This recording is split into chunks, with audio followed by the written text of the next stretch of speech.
sur la vision stratégique, nous allons tout de suite enchaîner avec l'ITES, l'Institut tunisien des études stratégiques, avec son Excellence l'ambassadeur Ben Slimane, qui est un spécialiste des pays scandinaves, puisqu'il a été en poste en Scandinavie, et un spécialiste des institutions des Nations Unies, puisqu'il a aussi été en poste à New York. Donc, tout de suite, je vous cède la parole, Excellence. Merci Cyril, merci beaucoup.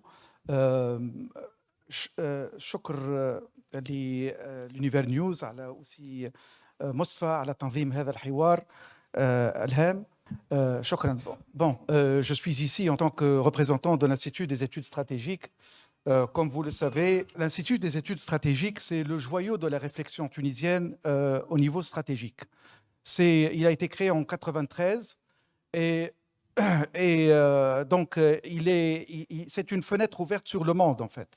L'Institut des études stratégiques, c'est un institut qui est actif dans la préparation de rapports, de papiers de réflexion pour éclairer les décideurs tunisiens et pour pratiquement donner une meilleure idée sur ce qui se passe dans le monde et aussi sur les mutations en Tunisie même, dans notre pays. Voilà, et tous ces rapports-là sont bien sûr soumis à l'attention des décideurs ici, en Tunisie, pratiquement, et les administrations compétentes.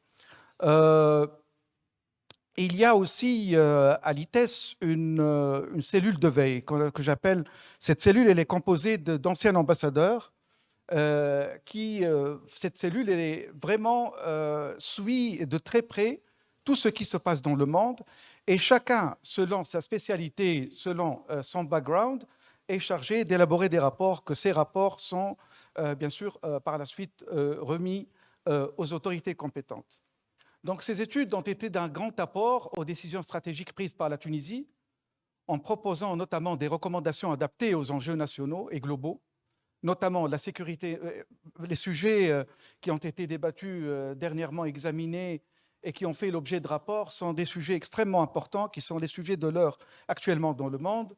C'est les sujets, les thèmes de la sécurité énergétique, sécurité alimentaire, transition énergétique, transition numérique, réforme de l'éducation, réforme structurelle pour relancer l'économie après le Covid, émigration, réforme financière, fuite des cerveaux et tout cela. La plupart de ces thèmes sont des thèmes globaux qui ne sont pas entièrement ou spécifiquement réservés à la Tunisie, mais la plupart des pays du monde aussi discutent de ces sujets-là tellement les sujets globaux intéressent et pratiquement mettent pratiquement tous les pays de la communauté internationale sur un même levier, c'est-à-dire le levier vraiment de prendre en considération les défis actuels dans le monde.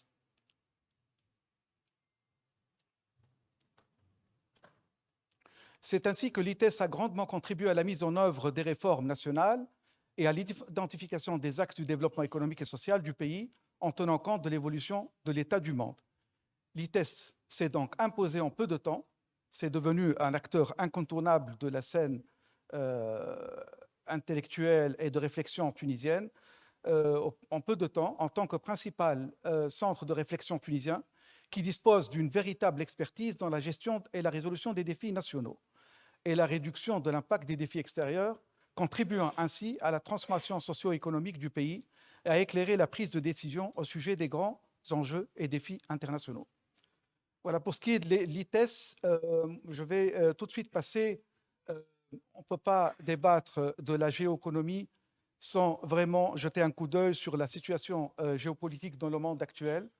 Alors, pour ce qui est de la situation stratégique dans le monde actuellement, géopolitique et stratégique, la géoéconomie, on ne peut pas vraiment aborder ce problème sans mettre en liaison tout ce qui est, tous les soubresauts auxquels on assiste actuellement, tous les développements, toute l'évolution du monde, sans vraiment la mettre en liaison avec la géoéconomie. Donc voilà, j'ai voulu commencer par attirer votre attention sur des mots, des termes que l'on rencontre pratiquement dans beaucoup de plateformes et tout cela. Je trouve qu'il y a des utilisations extrêmement approximatives de termes ou pas du tout précises. Par exemple, on dit que nous vivons vraiment une vraie rupture par rapport au monde ancien, on est dans un monde nouveau, on a balancé dans un monde nouveau des profonds bouleversements, on vit des profonds bouleversements et soubresauts. Euh, il y a des termes qui ont été utilisés pratiquement, mais qui ne reflètent pas la situation actuelle. En fait, nous ne vivons pas une vraie rupture au vrai sens du terme, mais nous vivons de profonds bouleversements et soubresauts. Je compare ça à pratiquement, c'est comme si vous prenez un vol, surtout les vols de nuit qui font un peu peur, surtout en ce moment, il y a énormément de turbulences dans les airs et dans les couloirs aériens. J'imagine par exemple une liaison entre l'Asie du Sud-Est jusqu'au Sri Lanka, et le pilote d'avion et les passagers rencontrent des turbulences extrêmement sévères au milieu du vol. C'est exactement ce que nous rencontrons actuellement.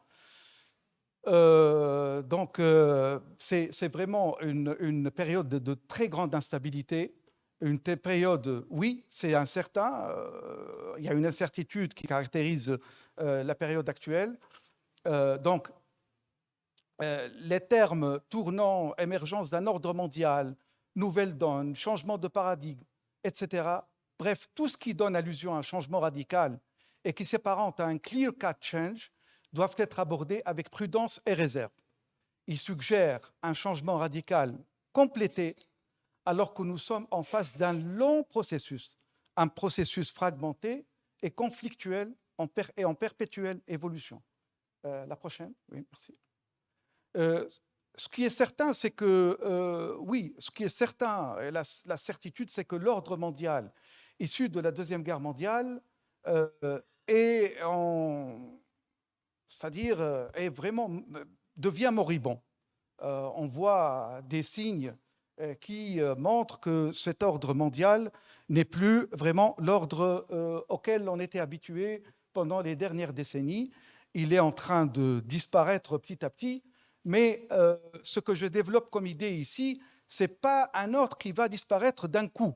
C'est-à-dire qu'il va laisser quelques aspects de lui qui seront, auxquels s'ajoutent des aspects d'un monde nouveau. Et ces deux aspects vont coexister ensemble pour donner par la suite, je ne dirais pas une autre situation nouvelle, tout à fait inédite, complétée, fixe, stable et tout cela. Nous avons besoin vraiment de vivre pour voir cela. Donc, l'idée, c'est que il n'y a pas, comme on dit en anglais, de clear-cut change. C'est-à-dire, on n'ouvre pas la fenêtre le jour pour voir un monde nouveau qui se tient debout devant nous. Donc, alors, c'est-à-dire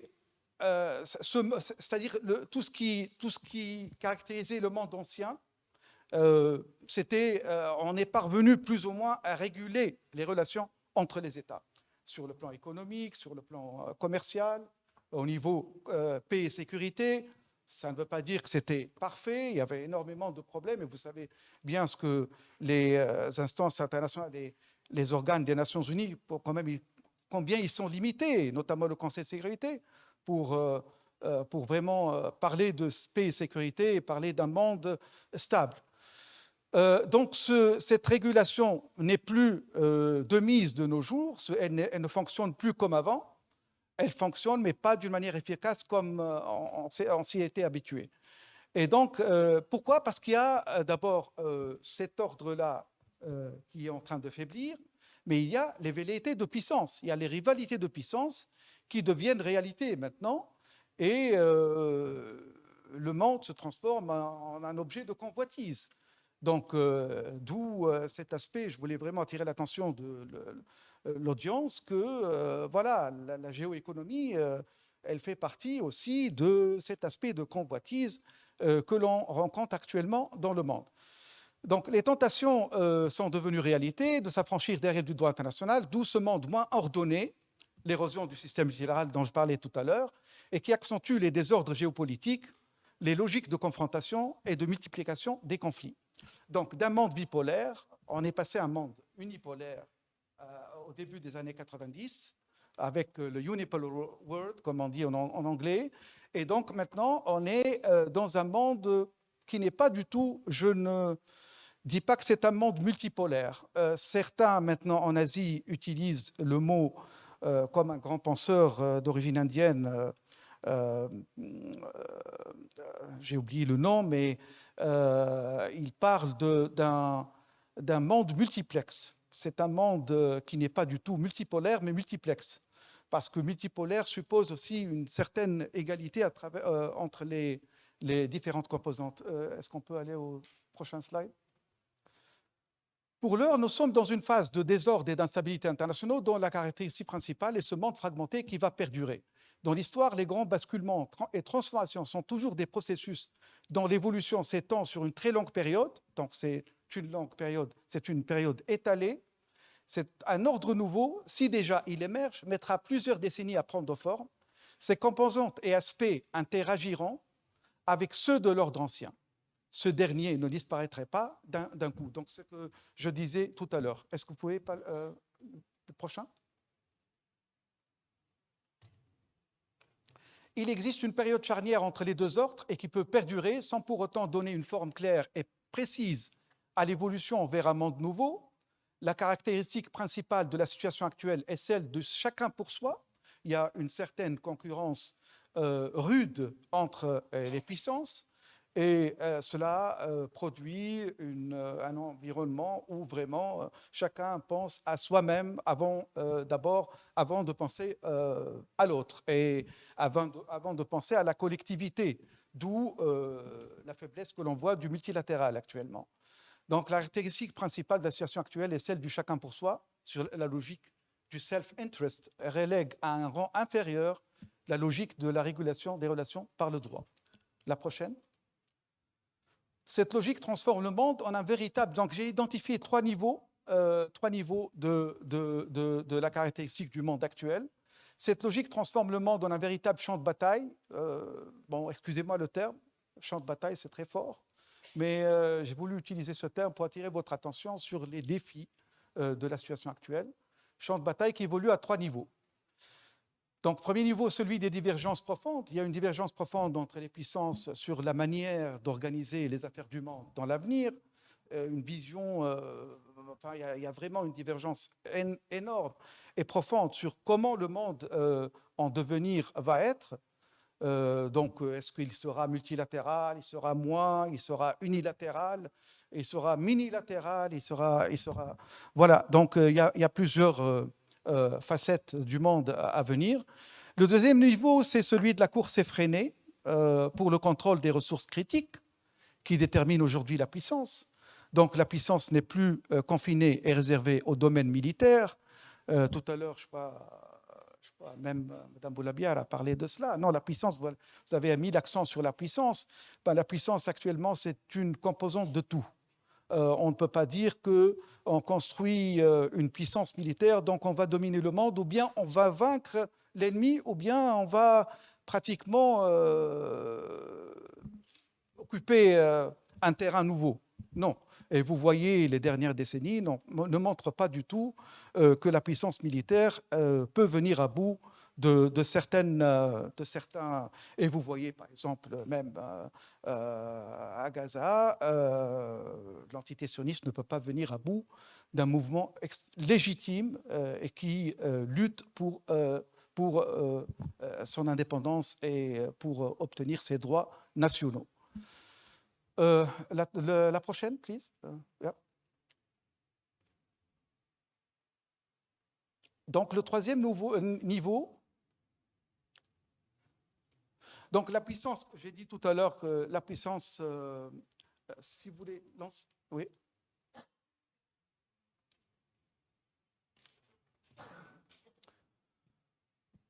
Bon, Donc, je parlais de la puissance, donc le domaine militaire, raw power, ne veut pas absolument dire la victoire sur l'ennemi.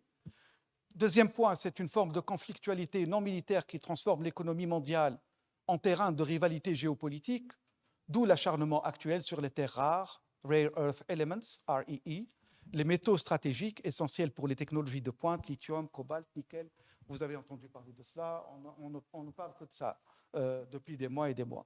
Accès aux routes d'étroits canaux pipeline, c'est aussi un élément de puissance quand on maîtrise, quand on est capable de contrôler les routes et les voies maritimes. Et bien sûr, les énergies ne disparaîtront pas de sitôt. Le pétrole, le gaz et l'hydrogène vert demeurent extrêmement importants. La prochaine. Oui. Le troisième niveau, c'est l'échec du néolibéralisme, qui percevait les marchés comme une force autonome. Il a ouvert la voie, cet échec a ouvert la voie à une logique de géoéconomie offensive, aggressive geoeconomy, où les marchés deviennent des objets de conquête. Celle-ci désigne l'utilisation des outils économiques à des fins de puissance géopolitique, qui alimente de son côté la compétition autour de presque tout, y compris les marchés. L'on assiste ainsi au déplacement des conflits vers les sphères économiques.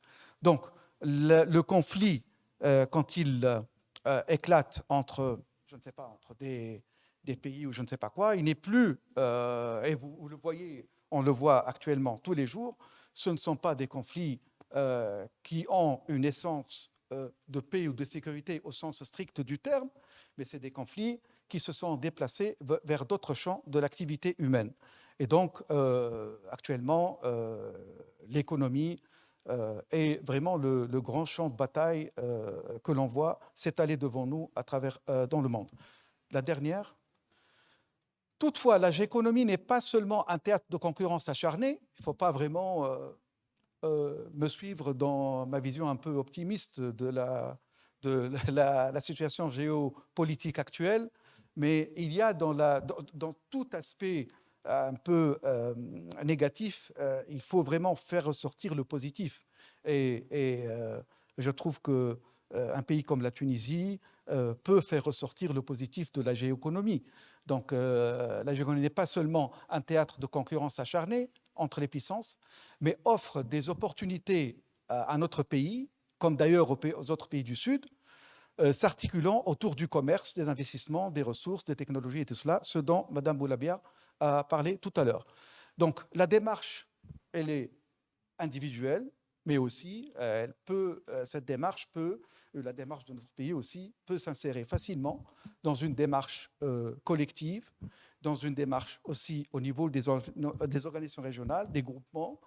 Et je trouve que notre pays ne manque pas d'atouts pour entrevoir la géoéconomie à travers ce prisme, le prisme des opportunités qu'elle présente, le prisme des potentialités de notre pays, le prisme de ce que j'appelle le génie tunisien. Voilà, donc c'est une fenêtre ouverte à un nouveau modèle que l'on voit à partir de la Tunisie, d'un œil intéressé. Voilà, je vous remercie. Je vous remercie. Merci beaucoup, Excellence, pour cette intervention. Nous retenons, c'est la transition et la naissance du nouvel ordre économique, du nouvel ordre mondial, et l'ancien ordre qui est né de la Seconde Guerre mondiale, qui tarde et qui refuse de disparaître. Donc c'est des turbulences, comme vous avez dit, clean air turbulence, comme diraient les pilotes d'avion.